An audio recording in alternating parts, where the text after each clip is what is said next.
So, Okay. your full name, please, Susan Midori Arii and your maiden name. Yamashita. Okay. And where were you born? Los Angeles, California, And when? June 19, 1946. And what was the name of your father and your mother? Full name, please. Full name, Frank Saichi Yamashita and Kazue Sogioka Yamashita.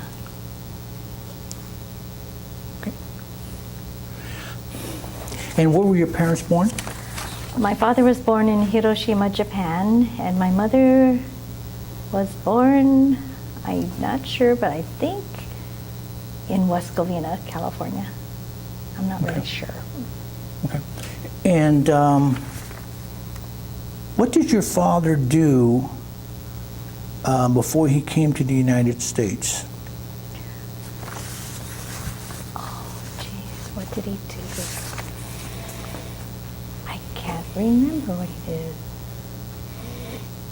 I know he served in the Japanese Army for 2 years.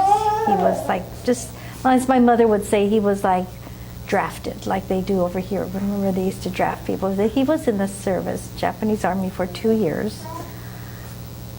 And before that, I'm not really sure. I'm sorry, I can't recall what he did.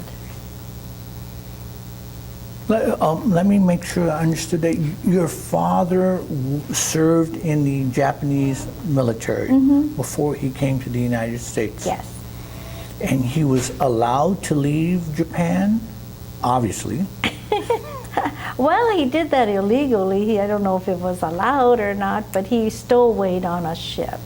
Oh, interesting. Oh, you didn't know that? I Oh, did not guess know not. that. No, my father, from what I heard, he always wanted to come to the United States. My grandfather knew he wanted to come to the United States. I'm sure they knew he was planning all this.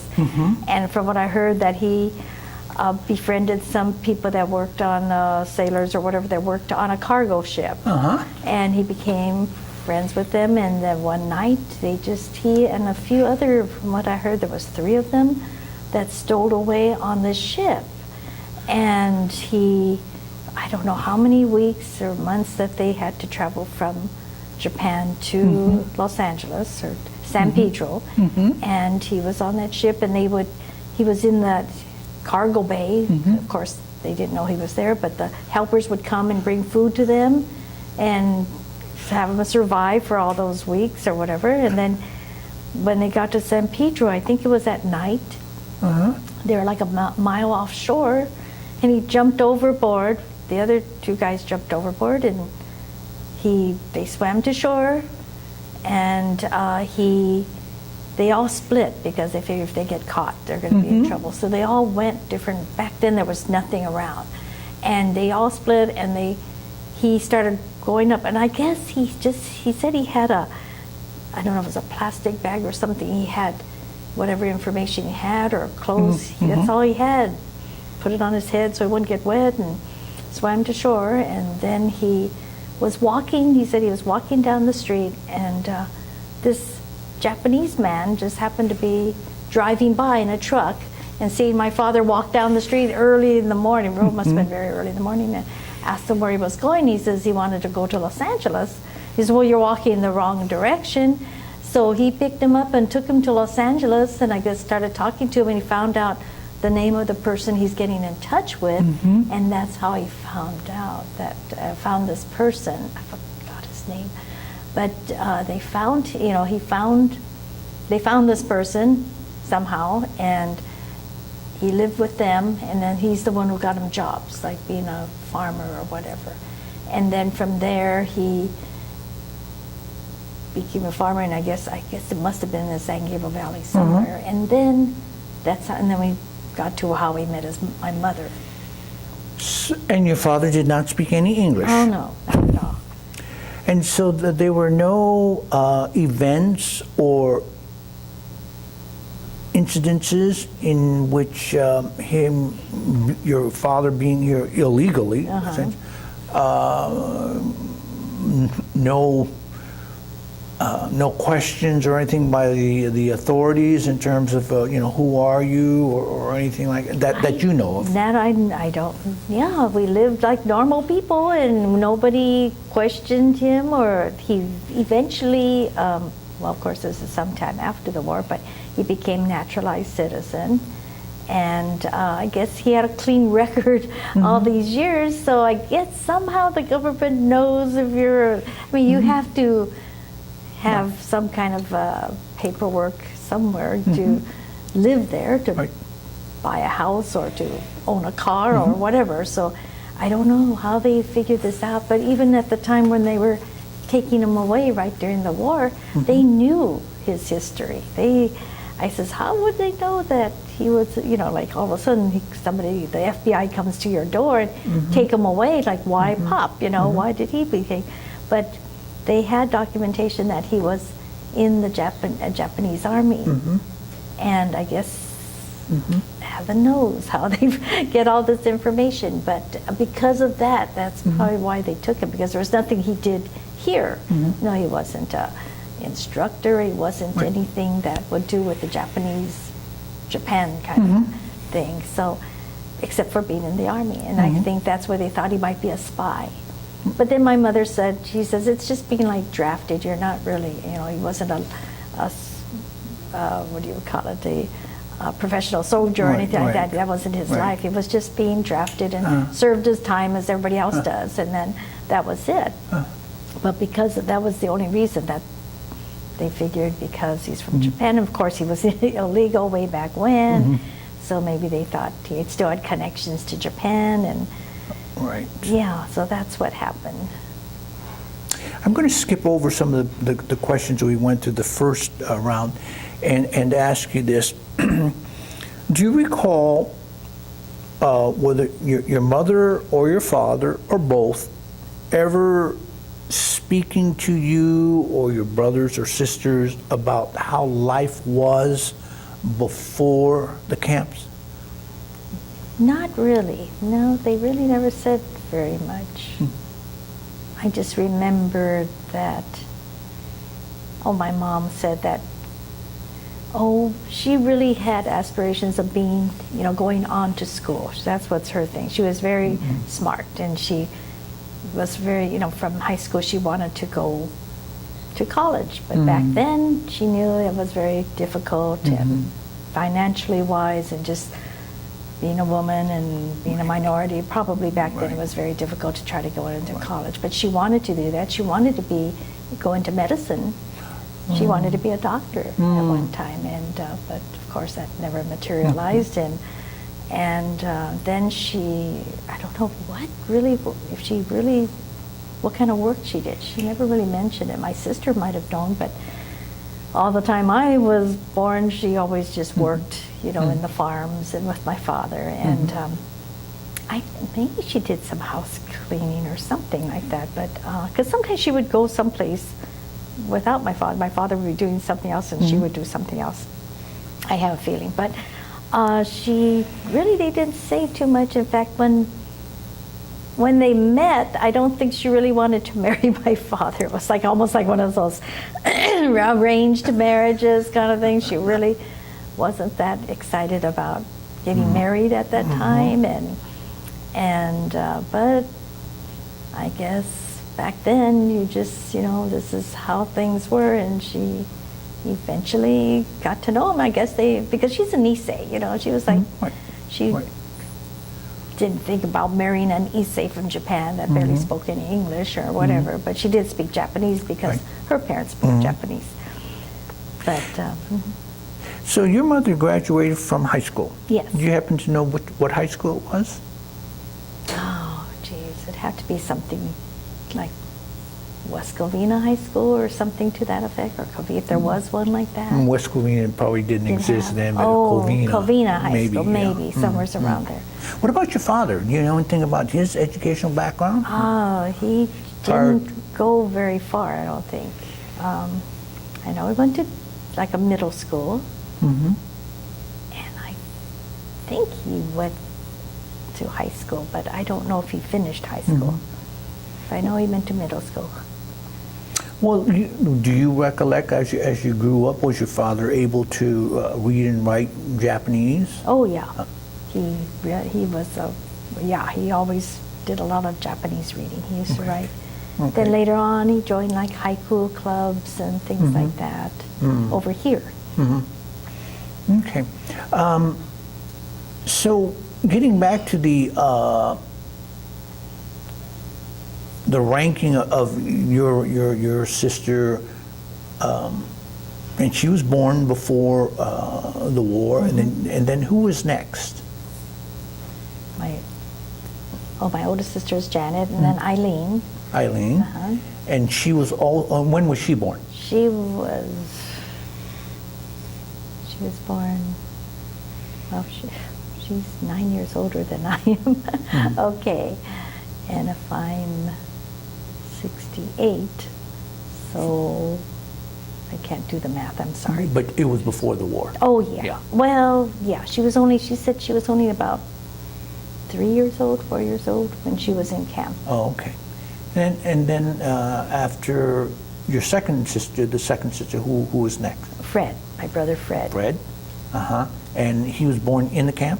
No, it's before. Oh, that's right. And then who? Ted, my brother Ted. He was born in camp. Okay. And then? Then me. And you were born After camp. After camp. In 46. Yeah. So you're essentially the baby of the family. Yes.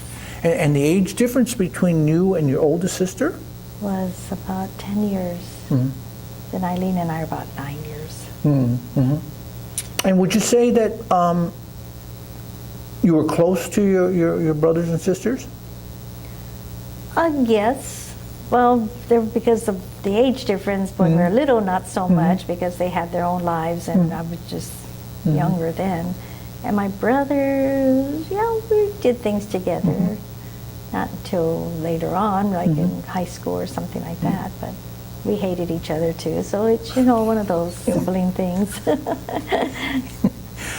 Of all of your brothers and sisters, do they all speak Japanese?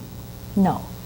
Okay. I think my oldest sister knew more than Eileen. I think my sister Eileen could understand it a bit. And then my brothers, they knew it until they started school. They spoke, from what I heard, they spoke nothing but Japanese until kindergarten, and boom, that just stopped, and it just went straight to English. So they have no recollection of any of the language. And then when I went, the only time, after when our age, like when we were in grammar school, went to Japanese school, of course. Of course, that doesn't really stick too well, and we never spoke it at home, and it's really sad because my mother and father would speak it to each other, but when they spoke to us, it was always in English, and my mother would be the translator. Right. Yeah. And then when I went to Japan, like in 1960, it must have been 68, 69, and I just went on a tour, and then I ended up liking there, and so I was able to. My parents said I could stay as long as I could do something, so I ended up staying almost a year. But the first half of it was just touring around and things like that. And then I lived with my aunt, my father's youngest sister, who was still alive then. In fact, all his relatives were alive except for one. And were these all in Hiroshima? All in Hiroshima. And so their family didn't speak an inch of English or anything. I didn't speak any Japanese except the little things, like thank you and hello. But then I started to go to the YMCA there, and they thought they could teach me Japanese because they teach English over there, so that we could do this in reverse. They have a great YMCA system over there. Anyway, that's how I learned how to speak a little bit Japanese over there. Let's talk about the war period as best as you can remember or what you were told. Your mother and father were in what camp? Heart Mountain. And did they ever speak to you about what it was like at the camp? No, not really. On my growing up time, we never really never talked about it. In fact, it wasn't until maybe, was it in high school? When I was in high school, then maybe I think I was sort of curious too, and that's when my mother told me about my father being sent away, being taken by the FBI and things like that. I never knew that before. And what else did they mention? And then how if after he was released from wherever they interrogated him, they were going to he had the options to go back to Japan. And he was ready to go. He says, oh, is this the way this country treats their people? Then I want to go back home. So he was ready to pack up and go back to Japan. But my mother says, no way, I don't know anybody in Japan. I have these kids and my family's here. She's just about said, if you want to go, you go. I'm staying, I'm staying back. And so, of course, after that, he figures, well, he can't desert the family, so he ended up staying. Otherwise, I wouldn't be here, probably. You say that he was given the option of going back to Japan. Was he a no-no boy? A what? Did the essentially the loyalty oath that everybody was asked to sign in the camps, did those who signed no to the two questions, some of them became what is called renunciants, and where they essentially renounced America, and they were given the option of going back to Japan, and some were sent back to Japan. Do you know if your father was one of those? No, I don't. I just remember what they I don't know if they gave him, it must have given them the option. Otherwise, he would have been gone and they would have been still here, right? But he opted to stay with his family, so he was able to do that. Because it's interesting that he was singled out to the extent that he was given the option to go back. Now, do you happen to know from them, or perhaps your sister knows, that his option to be sent back to Japan, was this a result of the fact that he had previously served in the Japanese military? Was there any connection to that, or do you know? I really don't know. Probably that's the only thing that we would think of, or what we were told, or at least that's what my mother told us. And then, I'm not sure, because my uncle, who's Yosh Sogyo, who passed away a while back, he seemed to know. Unfortunately, we don't have all the information that he had, but he seemed to have known, I think, a little bit more of what my father went through. But he wouldn't say anything because my father told him not to tell anybody what he went through when they sent him away, because it must have been pretty bad. When you say they sent him away, do you happen to know where he was sent away? I think they said Montana. Was there some kind of a prison of war kind of thing over there? I'm not sure if that's what I heard. And how long was he there? Oh gosh, I don't know. It must have been a couple months or so. It's been, because he didn't seem like it was a long time. So let me ask you this then. He was sent to somewhere in Montana, and your mother and your brother, your sisters and brother were sent to Heart Mountain, and then eventually your father was reunited with them. Yes. And it was Heart Mountain? Yes. Okay. Now, I know that you were born after the camps, but do you recall, first from either your father or your mother or both, at any time speaking about their experiences in the camp? Now, I sort of asked you this before, but when I say speaking about the camp in terms of hints of any bad feelings or positive feelings, or was it they just didn't speak about it? They didn't speak about it, but then I hear little bits and pieces about, if we weren't in camp, they wouldn't have met all these people, they became friends with a lot of people there that just continued on. Right. And of course, when they all get together, they talk about the good old, not good old days, but the days back then. And most of them, that's how they met, in camp. And then they still kept this camaraderie, Right. friendship, Yeah. ever after that, just kept, and I guess when they're together, they maybe talk about, well, I'm sure their life at that present time, Right. or maybe in the past, but Right. to us, they really never did. And they said, well, maybe at that time they felt like it was okay, not okay, but something came out of it, except for, I can't imagine being in a place and then sent home to who knows what you have left for, what was it, $20-something or whatever. Right. And I'm going, oh my God. And after that, I never asked them, where did you go? How did you know where to go? How did you get there?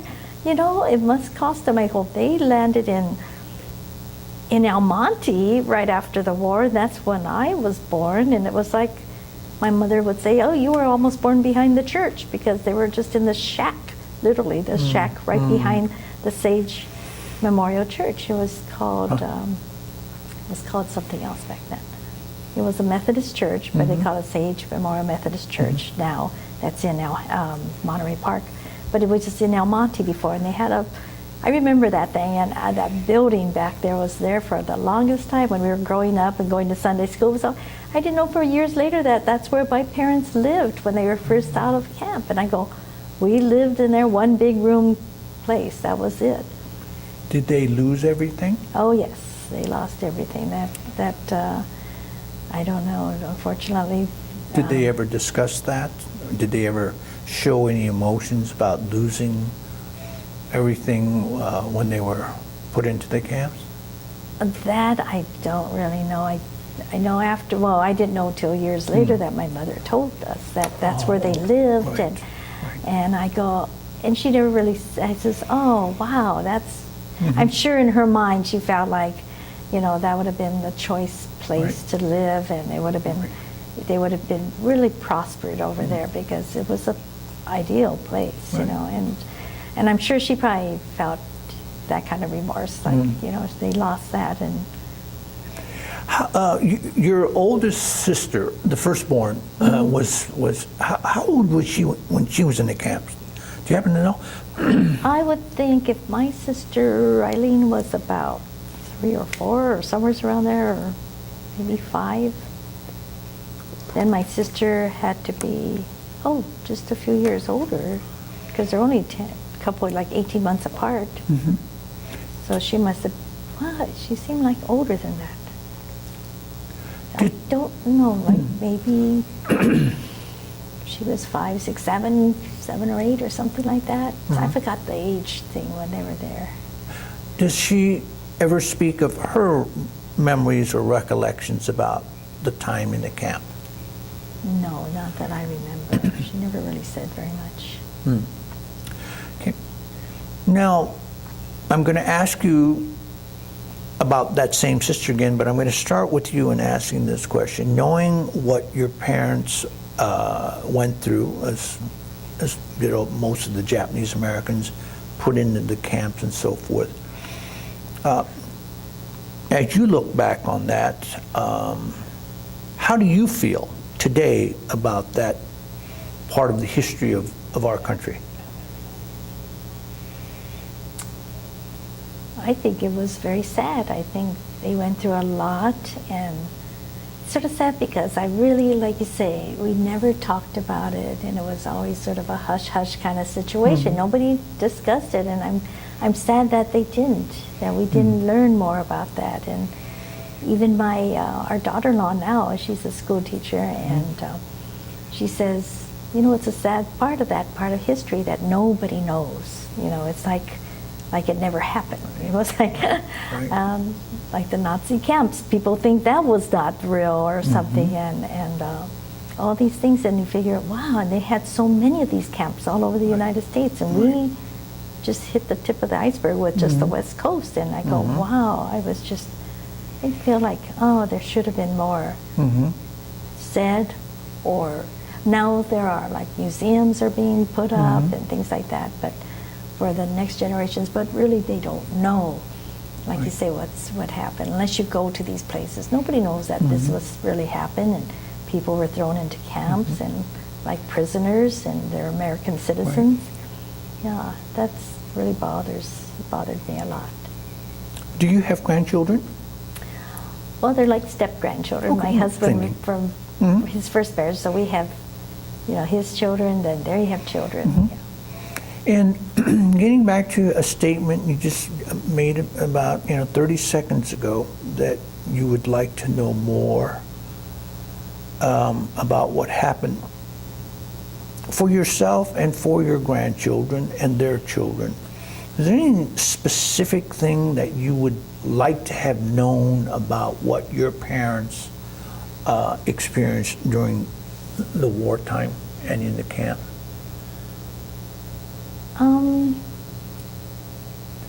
What I would really like to know is how they transitioned. Okay, they were in camp, and you read about it, and you hear about the camp and what happened. But the transition from there to coming back to nothing, that little space, it's like a blank thing. Like, how did they do that? I never heard anything like, how, when they get off the train or whatever, where do they know where to go, or who directs them, or who helps them? That we never found out. I never found out. I know a lot of people had people that helped them by holding on to their property, and so some people went to those people or somehow got in touch with them. But my parents didn't have anybody, I don't think, that I know of, that would have held on to their property. If they did, maybe they could have still held that, but I don't think they did. And then, so that's that kind of little gray area, I guess, that you don't know, like, wow, you got this much money and you had to start from scratch, and but in camp, they had everything set for them, where they're staying, where they eat. Right. They're sort of somewhat being taken care of, or they're taking care of themselves.